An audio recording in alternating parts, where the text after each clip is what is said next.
ठीक है। तो अभी हम लोग देखेंगे एनकैप्सुलेशन के बारे में, ठीक है ना। ओके, सो एनकैप्सुलेशन ये क्या होता है, ये भी एक ऊप्स का ही कॉन्सेप्ट है जावा में।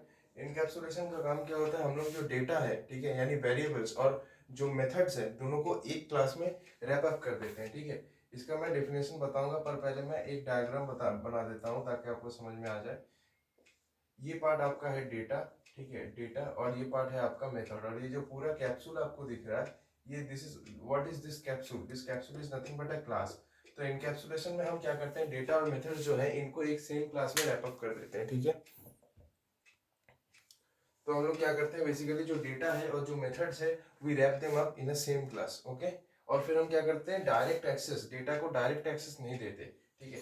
तो यहाँ पे अगर मैं इसका डेफिनेशन बोलूँ तो ये क्या होता है, here we wrap the data and methods to one single class, एक सिंगल क्लास में सारे डेटा और मेथड्स को रख देते हैं, and restrict direct access to the data, direct access to the data, ठीक है। ये लाइन सबसे इंपॉर्टेंट है, restrict direct access to the data, यानी हम डायरेक्टली किसी भी क्लास के अंदर जो डेटा है उसको हम डायरेक्टली एक्सेस नहीं कर सकते, ठीक है। क्यों, क्योंकि हम लोग यहाँ पे प्राइवेट का यूज करते हैं, प्राइवेट कीवर्ड का यूज करते हैं ताकि हम लोग डायरेक्टली किसी भी डेटा को एक्सेस ना कर सके। तो फिर अगर मुझे डेटा को, अगर कोई डेटा प्राइवेट है यानी कोई वेरिएबल प्राइवेट है, तो उसको हम कैसे एक्सेस करेंगे, with the help of two methods, जो कि हमें पता है, एक है गेटर और दूसरा क्या है, सेटर। गेटर मेथड का यूज करते हैं वेरिएबल के वैल्यू को गेट करने के लिए यानी फेच करने के लिए, और सेटर मेथड का यूज करते हैं वेरिएबल के अंदर जो वैल्यू है उसको सेट करने के लिए, ठीक है। सो एक एग्जांपल दिखाते हैं, ये लाइन सबसे इंपॉर्टेंट है। ये तो हम सभी को पता है कि रैप कर देते हैं डेटा और मेथड्स को एक सिंगल क्लास में, लेकिन हम लोग डेटा को डायरेक्ट एक्सेस नहीं देते, ठीक है। डेटा का डायरेक्ट एक्सेस को हम बंद कर देते हैं, कैसे, using the private variable, mainly private का यूज किया जाता है। चलिए एक एग्जांपल देखते हैं, आपको चीज और अच्छे से क्लियर हो जाएगा, ओके। ओके, बहुत बढ़िया, बहुत प्यारे बच्चे हैं। एक मिनट रुको, देखो कैसे ये काम होता है।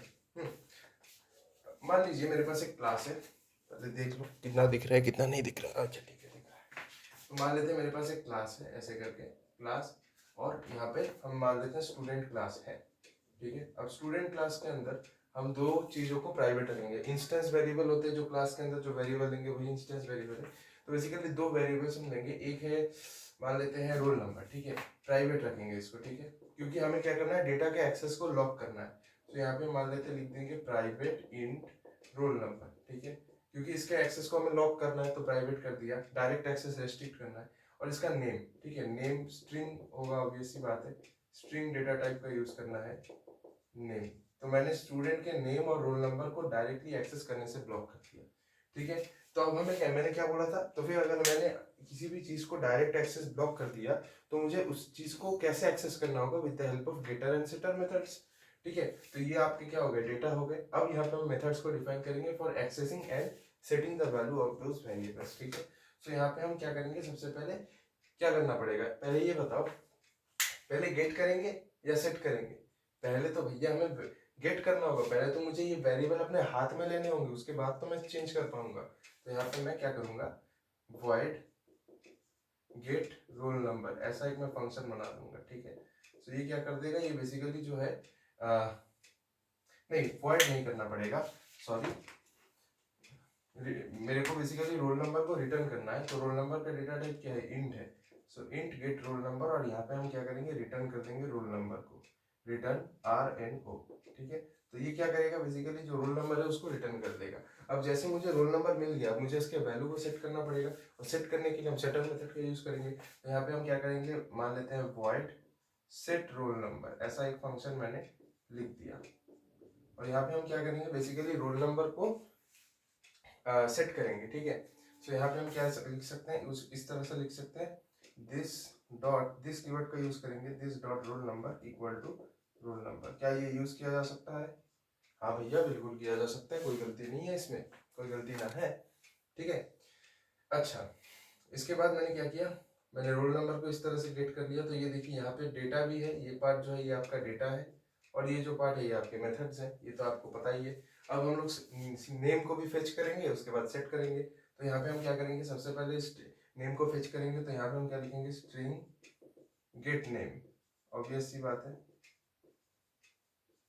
और हम इसमें क्या कर देंगे, नेम को रिटर्न कर देंगे। तो यहाँ पे हम लिख देंगे रिटर्न नेम। उसी तरह से जैसे मुझे नेम मिल गया, मुझे नेम को सेट करना पड़ेगा, तो उसके लिए सेटर मेथड का यूज करेंगे। सो यहाँ पे void हम लिख देंगे सेट नेम।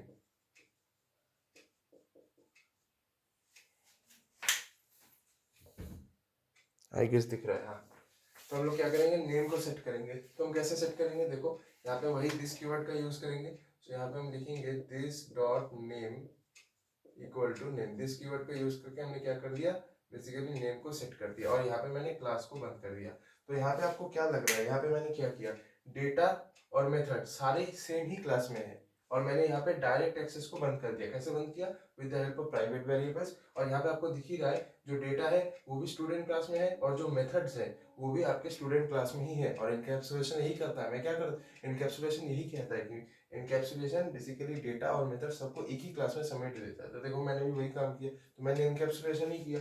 अब देखो इसको मैं कॉल करूंगा, तो मैं यहाँ पे मेन क्लास बनाता हूँ, public static void main string args, ऐसे मैं लिख देता हूँ। ठीक है, आपको समझ में आ गया होगा। फिर मेरे को क्या करना है, अगर मुझे किसी भी चीज को यूज करना है, अगर मुझे क्लास को, इस क्लास के सारी चीजों को यूज करना है, तो सबसे पहले क्या करना पड़ेगा, ऑब्जेक्ट बनाना पड़ेगा। तो मैं ऑब्जेक्ट बनाता हूँ, student OBJ equal to new student. ऐसा करके मैं क्या करूंगा, एक ऑब्जेक्ट बनाऊंगा स्टूडेंट क्लास का। अब मैं क्या करूंगा, इस ऑब्जेक्ट का यूज करके, अब देखो सबसे पहले मुझे क्या करना पड़ेगा, सबसे पहले मुझे चीजों को सेट करना पड़ेगा। मेन में दूसरा होता है, सबसे पहले मुझे वैल्यू को सेट करना है, फिर मुझे दिखाना है। ठीक है, जब तक मैं, देखो पहले तो इस तरह से हम करेंगे, लेकिन जब मेन फंक्शन करेंगे तो पहले सेट होगा फिर गेट होगा, लेकिन जब लिखेंगे तो पहले गेट फिर सेट, लेकिन मेन में पहले सेट फिर गेट। क्योंकि देखो जब तक मैं किसी भी चीज को सेट नहीं करता हूं, तो क्या मैं उस चीज को दिखा पाऊंगा। आप लॉजिकली सोचो, मान लो कोई चीज है, अगर मैं उस चीज को ठीक से बनाया नहीं, तो क्या वो डिस्प्ले किया जा सकता है, नहीं। तो सबसे पहले बनाना होगा, ठीक से सेट करना होगा, देन आई कैन डिस्प्ले। तो वही काम करेंगे। तो यहाँ पे हम क्या करेंगे, ऑब्जेक्ट डॉट, सबसे पहले हम क्या करेंगे, रोल नंबर को सेट करेंगे, सेट रोल नंबर। ठीक है, अच्छा यहाँ पे मैंने यहाँ एक पैरामीटर लगेगा ना, एग्जैक्टली। सो यहाँ पे एक पैरामीटर लगेगा। सो मैं यहाँ पे इंट रोल नंबर दूंगा, है ना, क्योंकि यही रोल नंबर बेसिकली इसके अंदर जाएगा, यही रोल नंबर इसके अंदर जाएगा। उसी तरह से स्ट्रिंग के लिए भी वही होगा, एक पैरामीटर लगेगा, क्योंकि जो पैरामीटर हम देंगे वही सीधा इसमें जाएगा, स्ट्रिंग नेम, क्योंकि जो नेम हम यहाँ देंगे वही सीधा यहाँ पे जाएगा, एग्जैक्टली। सो यही हम करेंगे। तो यहाँ पे object dot set roll number, set roll number. अब देखो यहाँ पे एक रोल नंबर हमें देना है, तो हम मान लेते हैं यहाँ पे रोल नंबर हम दे देंगे 1।